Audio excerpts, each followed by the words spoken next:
dialogue, our condolences, of course, to the family. Now, that was our correspondent there, I'm sure Gold Dialogue, by giving us an update from the home, of the mother's home of the late MP. Saani, you listen to what he said. Now, what do you think is gone wrong now with the killing of MPs, killing of government officials? What has gone wrong? It's due to our inability over the years in investing in what we call situational crime prevention. Our approach to security maintenance has not been so scientific. It's been on ad hoc basis. As and when something happens, then we start thinking, oh, as afterthoughts, we should have done this. Okay, what do we do next?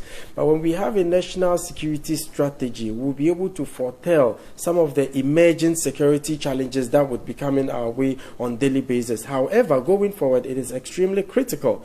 We really invest in situational crime prevention. That is basically all about putting in place certain structures and protocols that will be aimed at disincentivizing people from even committing crime in the first place. And one of the surest bets is, of course, to modernize crime and investigation in the country. Unfortunately, most of the processes involved is manual. Police send cases before judges based on circumstantial evidence. I mean, you don't expect the judge to find the defendant guilty just based on the fact that he was there at the time the crime was being perpetrated, and so he perpetrated the crime. Things don't work that way in a competent court of jurisdiction. But Saani, you're talking about, sorry to interject, but you're talking about a structured security system. And some are also calling that MPs must have armed security. But you are against that. I'm solidly against that. Why are you solidly against it? Because that is also unscientific, and that would mean constricting the whole argument to just MPs. But this is a wider, broader contextual issue that demands a broader perspective and look into.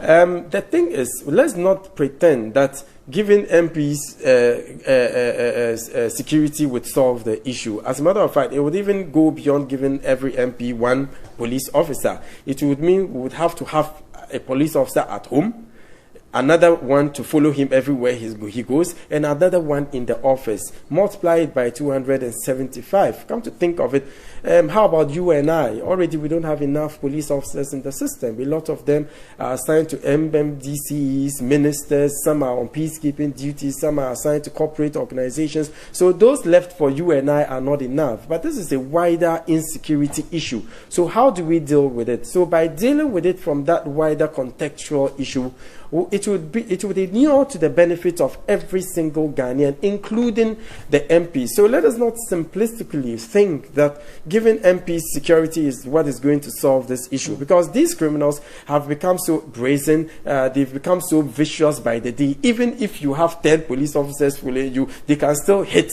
and hit effectively. Just recently, we had them going after a bullion van. We all know full well that a bullion van always carries, an armed escort, someone with an AK-47 fully loaded. But they are able to go after them. They are able to go after police personnel in broad daylight. A classical case in point is what happened at La Paz some few years back. So this requires a multi-dimensional, multifaceted look. It will require an overhaul of the security management process, rather than us thinking that the provision of just pickup trucks to law enforcement is what is going to solve this. I mean, it's quite naive to think that direction. Unfortunately, we have to end our conversation here, but you definitely come back and give us more analysis. Sure. Adib Saani is a security analyst and giving us his thoughts on what he thinks concerning the death of the MP. Now, you're still watching Midday Live right here on TV3. There's more news after the break. Stay with us.